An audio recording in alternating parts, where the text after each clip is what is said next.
Hey everybody, it's me Bob. I'm back in live action again, and the bleachers are back in the background as well to remind you up front that yes, this is an homage to the wonderful work they do over at whatculture.com, so definitely check out their stuff, because it's awesome.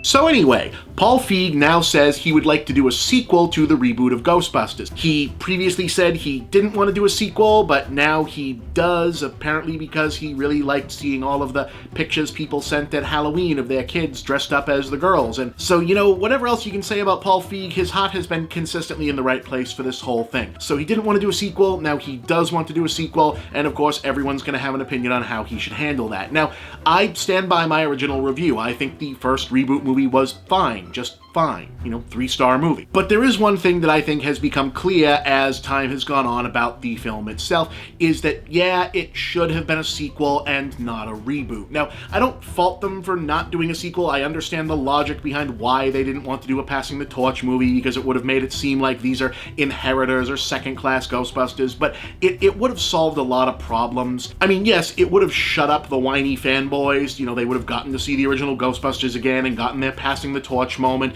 and they probably wouldn't have raised such a stink about it, because a lot of it was genuine sexist bullshit, but a lot of it was also bound up in fans being upset that the original movies didn't count anymore. So it would have just negated that whole thing, but also it would have given the movie, the first one, something it sorely lacked, which is a thematic grounding, an undercurrent of being about something, in this case, inheriting a mantle and going on from there. It wouldn't have had to have been a whole movie about the old Ghostbusters. It wouldn't have had to be an equal time thing. It wouldn't have had to all be about passing the damn torch. It could have been a background subplot, something to come up, a big moment for the finale, and I think it would have made a lot of people happy, and it would have given you, a storyline, which the new one, that was its real big weakness, that it didn't really have one.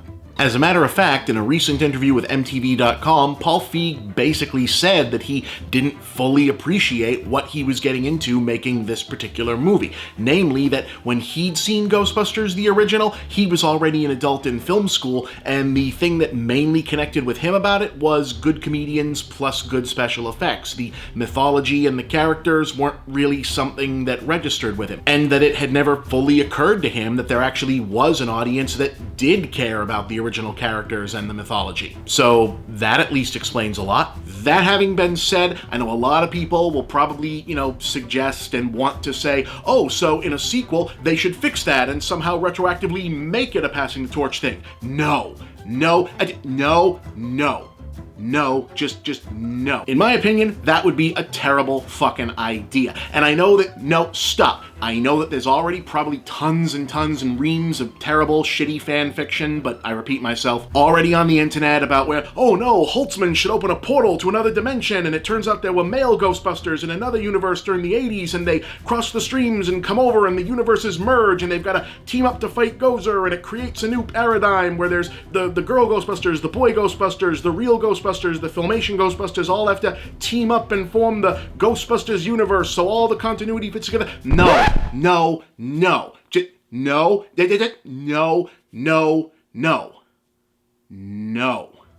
For the love of God, as much as I love a shared universe in the Marvel sense, or what they're trying to do with the DC Extended Universe, I do not want to see the DC Comics Crisis on Infinite Earths IP management as storytelling bullshit become a thing that happens in movies too. No. Too much. No. They should have done a sequel instead of a reboot, but the opportunity to do that is past. A reboot is what you have. That's what you gotta make a sequel to. So yeah, I'm gonna do this episode of how I'd fix Ghostbusters going forward in a sequel, but it's not gonna have any kind of shenanigans like that. The first one was a reboot. That's what you got going forward. So here is how you make this franchise better and worth continuing in a sequel to that first movie as a standalone franchise of its own. Okay? Okay, let's talk about it.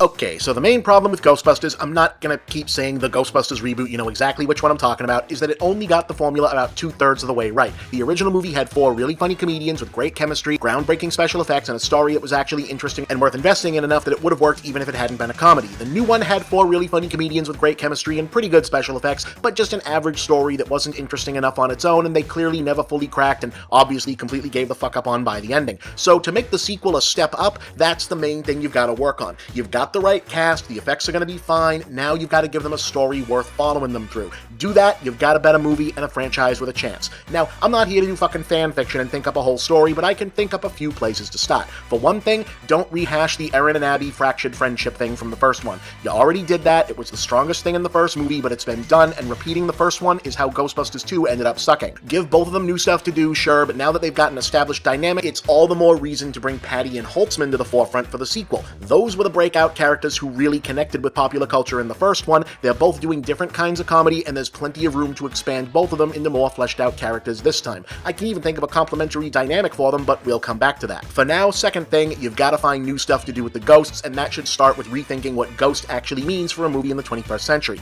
The original Ghostbusters had the glowy neon hologram, Disney Haunted Mansion looking ghosts, and the Lovecraftian occult demonic stuff because those were the reigning supernatural aesthetics in the pop culture of the day. But times have changed. Doesn't mean you don't do the classic style stuff, just change it up. Think about like the James Wan Conjuring and Insidious ghost stuff. There's got to be plenty for you to parody there, right? Or all that business from American Horror Story, all that creepypasta Slender Man bullshit.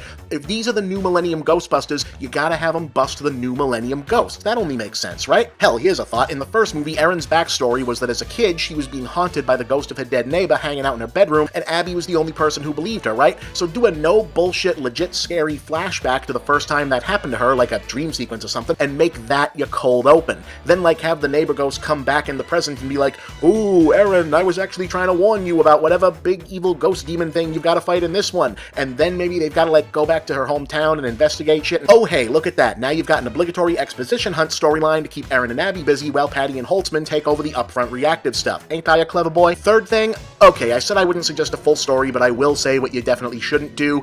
Don't do Gozer. Nope, I don't want to hear it. Don't even go near it. I know you teased it. I know a lot of fans think they want it. They're wrong. Don't do it. No Gozer, no Zool, no Vince Clortho, no Dana, no Lewis, no Ivo Shandor, no 55 Central Park West.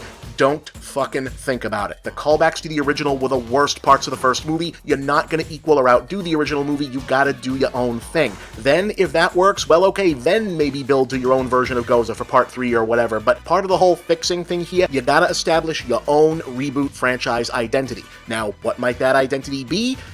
Okay, alright, you know what, fine. Here's one thought storyline. You know what's never really come up in the Ghostbusters movies or either of the cartoons, but probably should have by now? If a bunch of scientists suddenly showed up in New York and said, hey, not only have we empirically proved the existence of an afterlife, but we're basically conducting exorcisms, and it turns out you don't need Bibles or holy water or the power of Christ compels you, a laser gun just works fine, don't you think every major world religion would have a reaction to that? Hell, yes, they fucking would. And don't you think there'd be protests and marches and Westboro Baptist satanic panic type people trying to cause problems for the Ghostbusters right in the middle of whatever bigger problem they're trying to solve? Maybe even, oh, I don't know, fucking with the containment grid? Yeah, see? You can homage the Walter Peck thing, but now you've got obnoxious, interfering religious nuts instead of obnoxious bureaucrats, 21st century. And you know, you might as well lean into this kind of stuff since you're gonna get the asshole political blowback anyway at this point. Hasn't organized religion historically had a really specific issue with groups of women who claim to be able to unbiblically muck around with the spirit world? Yeah, that's something, right? That actually does sound like it has a lot of comedy potential. Like, imagine if they put the Ghostbusters on trial as witches, but it's like a witch trial in modern-day New York City, so it's like in a modern courtroom, and it's on TV, and there's pundits and celebrity attorneys and taking polls and audience reactions about witchcraft and shit. That sounds hilarious to me. And, you know, we already talked about doing, like, some flashback origin stuff, so maybe we find out that, you know, Erin's ancestor, or one of the other Ghostbusters' ancestors, was burned as a witch in like Salem, but maybe like what was actually going on with witchcraft back then was witches were the original form of Ghostbusters, so it's like a inherited legacy thing. That sounds interesting. No, that's all you're getting out of me. I'm not writing any more of this for free. You want a full screenplay? Fucking pay me. Anyway, the real reason to touch on the whole what do religious people think of the Ghostbusters idea is it'd give you a dynamic to ground a Holtzman and Patty story in. Remember, the first movie established that Holtzman is super techie science lady, while Patty at least made nominal reference to having some kind of religious background. So maybe they don't totally see eye to eye when the question comes up of what their place vis-a-vis spirituality should be. You don't have to go overboard with it and make it like a believer versus unbeliever mutual learning thing, but it something, the kind of subject that would get characters talking about their backgrounds and such. See, this is just B-story stuff, but it would give you a thematic grounding that makes the movie about something, regardless of whatever the supposed A story ends up being about or what sort of big bad villain you ultimately want to throw them up against. Hell, if the thematic stuff is working, you could even throw them up against Vigo again and it'd probably work. I mean, you know, don't do that, please, but you could. Okay, so that's how I would fix the Ghostbusters franchise if it was my job to fix the Ghostbusters franchise. Do you agree, disagree, want to tell me to go fuck myself? Go down in the comments and do just that. Please behave yourselves as well as possible. I know it's a Ghostbusters show, but please don't make me close the fucking comments at this point. Remember to like, share, subscribe, tell your friends about the show. I'll be back next week with something completely different. Thanks for watching.